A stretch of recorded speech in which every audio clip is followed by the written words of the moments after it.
not actual gameplay. It is a cat laying down now. So, new state of play is going on today. PlayStation has already set some expectations of saying it's going to be third-party focused, as well as some sneak peeks of PSVR 2. What exactly that means, we don't know. Could just be some games. We might get maybe like a launch window for the system, pricing. Probably not going to go that far into it, but maybe we'll get a little more info on the system itself. Probably going to be just a focus on games.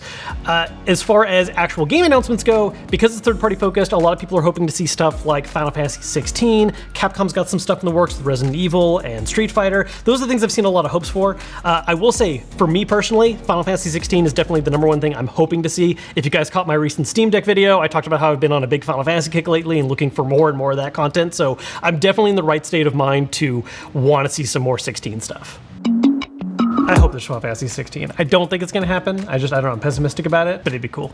Okay, we're just hard opening with something with a date, 3/24/23. Are we just hard opening with Resident Evil? Are we just getting, is this for remake? It's just an R? I mean, come on, just give me, like, this is the tease.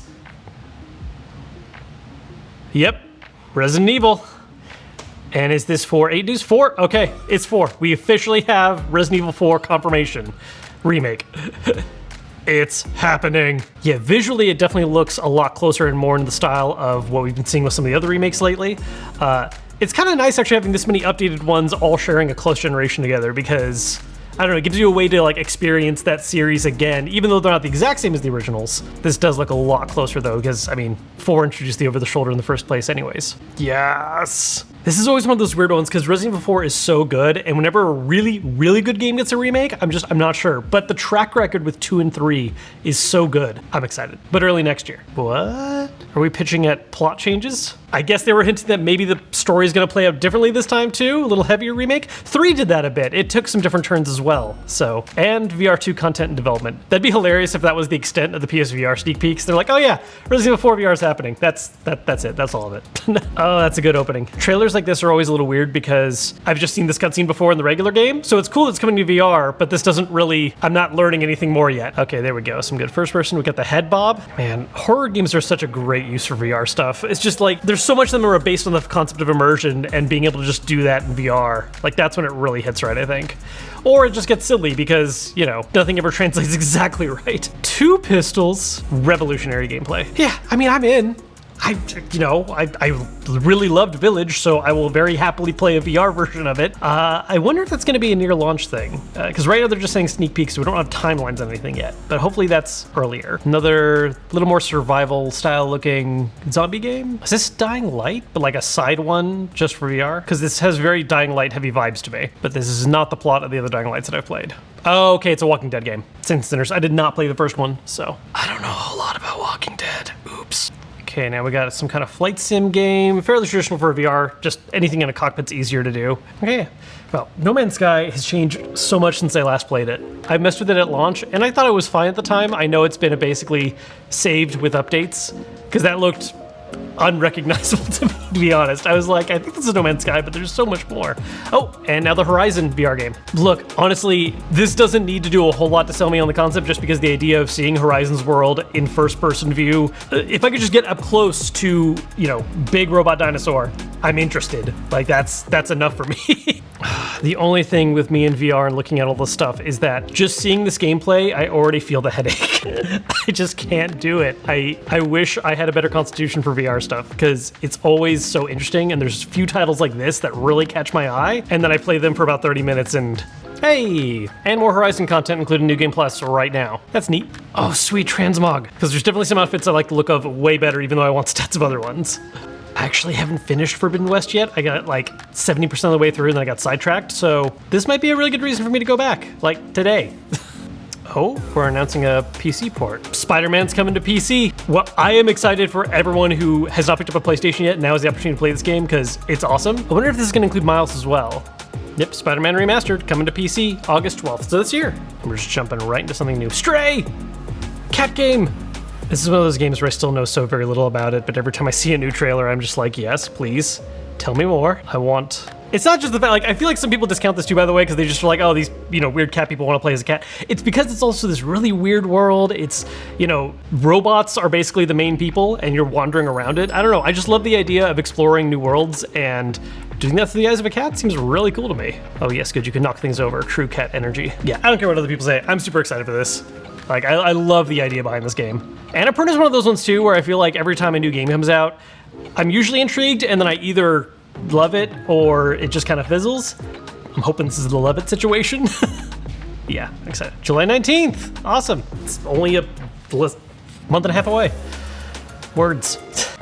Oh, and it's being included in PlayStation Plus Extra, so that's cool. I know that was one of those things where a lot of people wanted to compare PlayStation Premium's new or PlayStation Plus to Game Pass and not having same-day releases, which, you know, clearly they're still not doing it for the big games, but I'm down to see it for at least some major indie or third-party titles.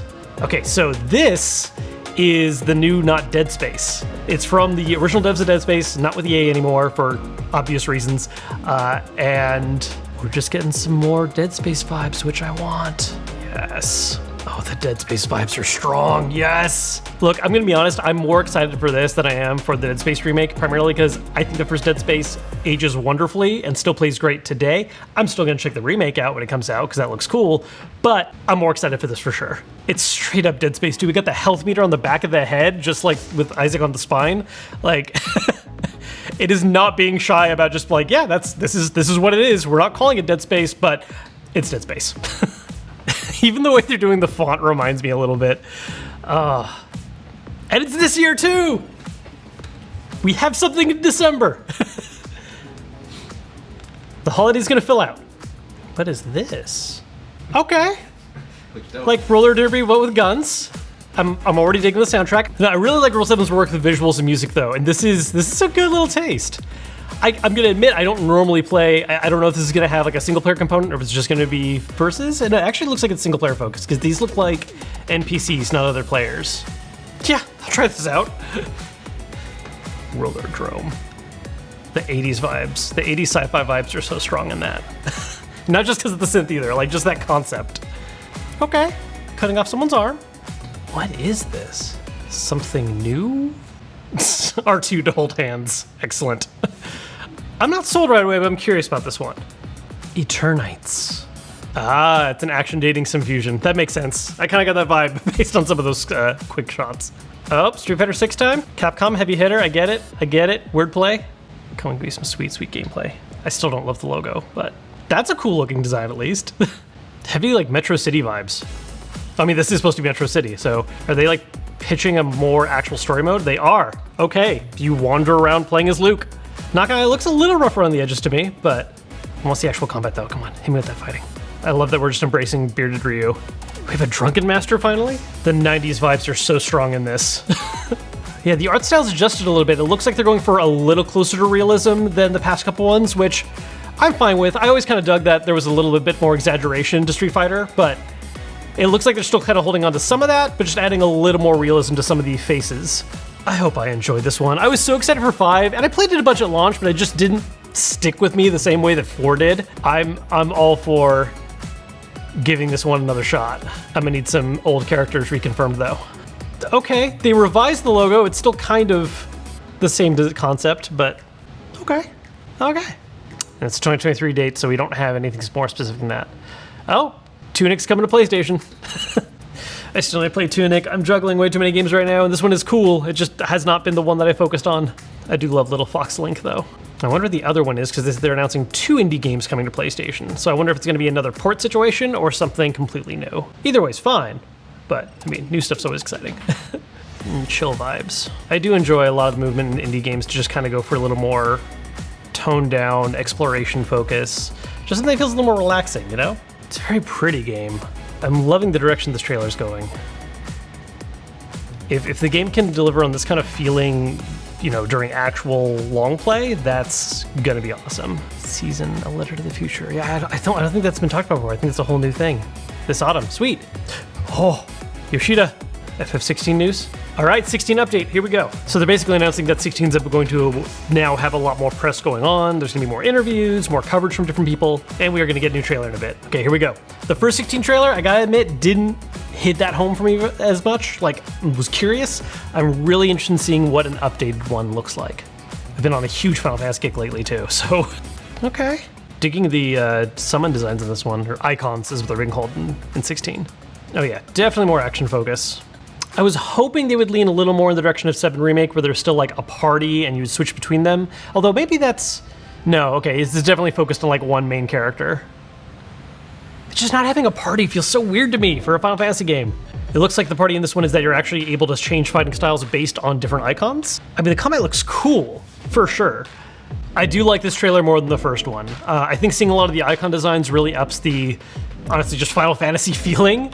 The general world design does feel a little more rooted in more traditional fantasy, which I have mixed feelings about. I really liked the direction that Final Fantasy went, where every game's world felt a little more unique or different. Yeah, so thematically, it looks like they're putting a really heavy focus on the summons in this game, and that's really what like the gameplay core mechanic is. Interesting.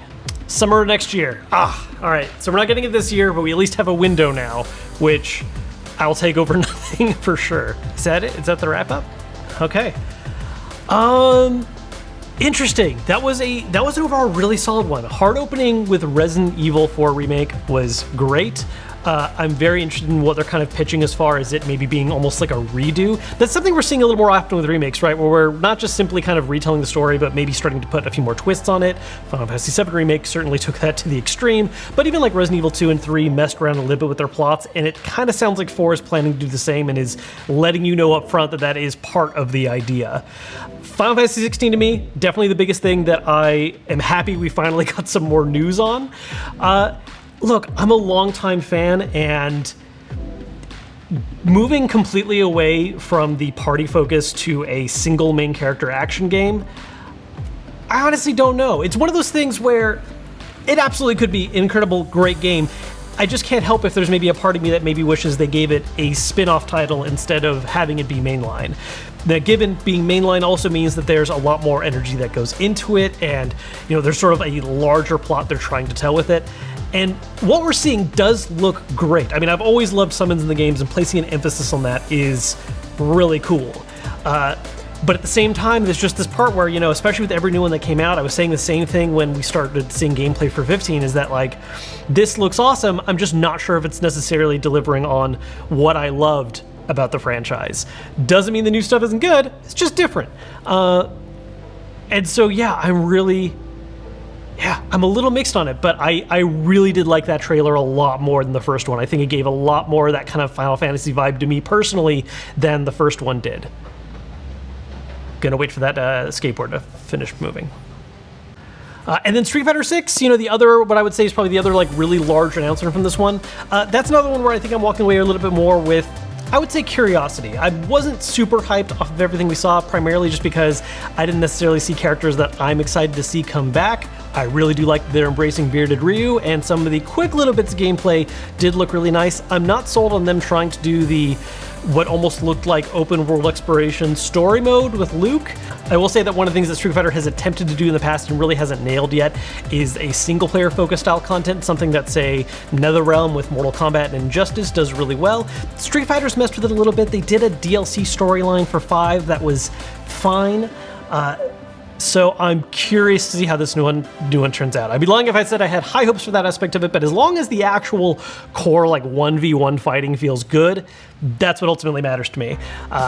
Again, 5 just kind of fizzled out for me over time. Didn't hate it, I just didn't love it like I did 4, and I'm curious to see if 6 is going to change my mind on that. Overall, I think that was a really good state of play. Honestly, we saw more big stuff than I was really expecting. I was kind of worried, to be honest, going into this one, because I feel like state of plays generally aren't the biggest kind of conference for PlayStation. It's just a kind of regular update that they do. And this one releasing in June, being the kind of not E3 season, I think gave it a little extra weight of people really hoping to see a lot of big stuff. And I would say overall, for a 30-minute presentation, they delivered on that. There's obviously first-party news that I think a lot of people are going to be wanting to see, hopefully sooner than later. But as far as the third-party support that we saw show up today, I think it was really solid. Good way to start off this June of not E3 season. We've got a lot more conferences coming up. I'm planning on doing some more kind of reactions and thoughts to them as they come up. So make sure to subscribe if you want to see some more of that, and I will see you guys later.